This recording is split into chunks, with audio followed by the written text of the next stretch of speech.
Assalamualaikum warahmatullahi wabarakatuh. Perkenalkan, nama saya Feni Damayanti, NIM 2018 143 077 dari kelas 6B PGSD.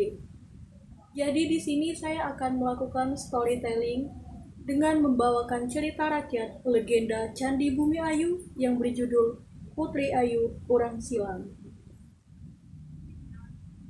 Dahulu kala, ketika kerajaan Sriwijaya sedang berada di puncaknya, sang raja memberikan hadiah kepada Pati, yaitu hutan belukar. Hadiah itu ia berikan kepada Pati atas pengorbanan sang Pati dalam memperluas kerajaan Sriwijaya. Hutan belukar itu terletak di pedalaman di pinggir Sungai Lematang. Tak jauh dari hutan itu ada sebuah perkampungan kecil, dan sang Pati membangun sebuah rumah limas di sana. Sang Pati dipanggil oleh penduduk desa sebagai abang, yang dalam artian bahasa Melayu kuno yaitu lelaki yang dihormati. Ketika penduduk desa ingin berkunjung ke rumah sang Pati, mereka akan berkata ke Tanah Abang. Tanah Abang dipakai sebagai nama desa yang digunakan masyarakat hingga sekarang. Hutan belukar yang diberikan raja kepada Pati dibuka Pati menjadi sebuah ladang pertanian. Hari berganti hari, minggu berbilang minggu, bulan pun berubah menjadi tahun. Akhirnya hutan belukar itu kini disulap menjadi lahan pertanian yang subur dan makmur. Karena kesuburannya, maka banyak penduduk desa yang ingin menetap tinggal di sana. Penduduk desa di sana menganut agama Buddha. Oleh karena itu, sang Patih membuatkan beberapa candi untuk penduduk desa. Sang Patih pun kembali ke Sriwijaya untuk menjemput istrinya. Berbulan-bulan berlalu, akhirnya sang Patih kembali ke Tanah Abang dengan membawa istri dan beberapa prajuritnya. Ketika ia sampai, ia langsung dinobatkan sebagai adipati di sana karena ia merupakan seorang pemimpin yang adil dan bijaksana. Beberapa bulan kemudian, sang istri pun melahirkan seorang bayi perempuan. Bayi perempuan itu kemudian diberi nama Putri Ayu. Putri Ayu tumbuh sebagai gadis yang cantik dan jelita.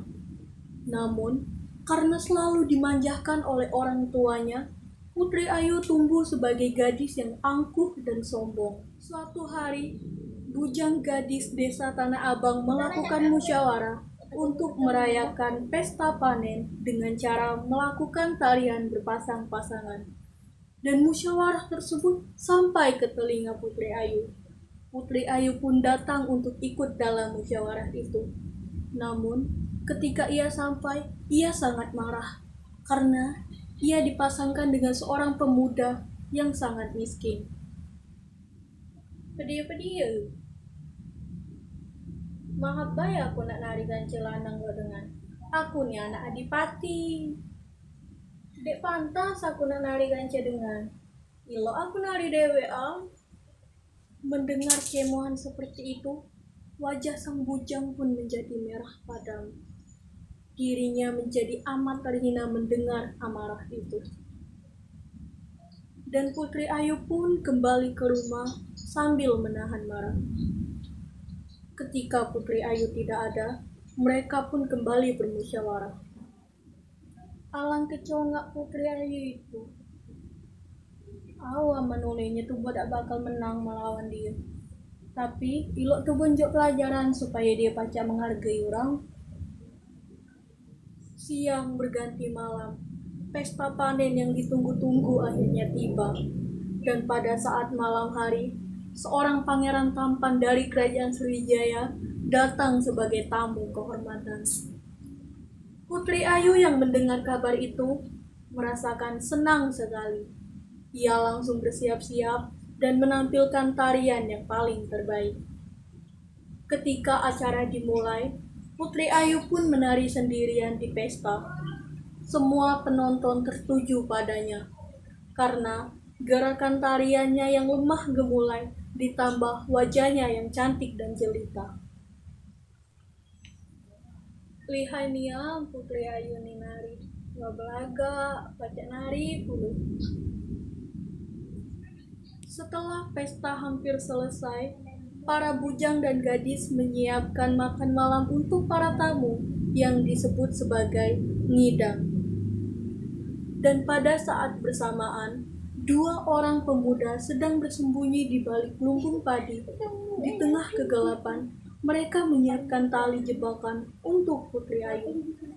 Dan benar saja, ketika Putri Ayu keluar membawa bakul makanan, dua pemuda tadi pun merentangkan tali jebakan untuk Putri Ayu. Dan benar, seketika Putri Ayu pun terjerembab ke tanah. Dia tersungkur. Makanan yang ia bawa pun jatuh ke tanah. Dan semua orang yang melihat pun tertawa. Putri Ayu menahan malu. Ia lalu menangis terisak-isak. Demi Batara Jagat, aku bersumpah, seluruh yang berdarah Sriwijaya di sini akan ditelan bumi, dan semua yang berhubungan dengan Sriwijaya akan menjadi batu. Mengandak senang ada kami di sini, tapi kami yang buka dan menghuni lahan ini, jadi kami tak bakal tinggal ke tanah ini selama-lamanya. Putri Ayu pun berlari ke tanah lapang sambil menangis. Kemudian seketika petir menyambar, guntur bersahutan. Tanah yang dipijak oleh Putri Ayu pun merekah menelan tubuh Putri Ayu. Putri Ayu pun hilang ditelan bumi. Disusul dengan para rumah-rumah, bangunan, kuil-kuil, serta tempat pemujaan pun hilang ditelan bumi. Kemudian semua orang yang berdarah Sriwijaya, termasuk Adipati pun juga raib tanpa jejak. Ketika matahari sudah mulai terbit dan hari sudah mulai siang, tampaklah tanah yang datar tadi sudah mulai kelihatan berbukit-bukit seperti menelan sesuatu. Rumah-rumah dan kuil-kuil yang terbuat dari batu diyakini sebagai bagian dari Candi Bumi Ayu. Tanah Putri Ayu yang kini disebut dengan Desa Bumi Ayu. Penduduk di sekitar Candi Bumi Ayu meyakini bahwa cerita rakyat ini memang benar adanya dan memang pernah terjadi.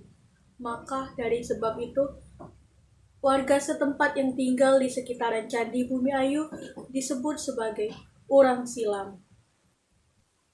Dan konon katanya, sering muncul seorang gadis cantik di sekitaran Candi Bumi Ayu memakai pakaian kerajaan yang diyakini warga setempat adalah Putri Ayu. Demikianlah storytelling dari saya. Semoga cerita saya tadi bisa memberikan manfaat dan ilmu baru bagi kita semua. Terima kasih sudah mendengarkan dan menonton. Saya akhiri. Wabillahi taufiq wal hidayah. Wassalamualaikum warahmatullahi wabarakatuh.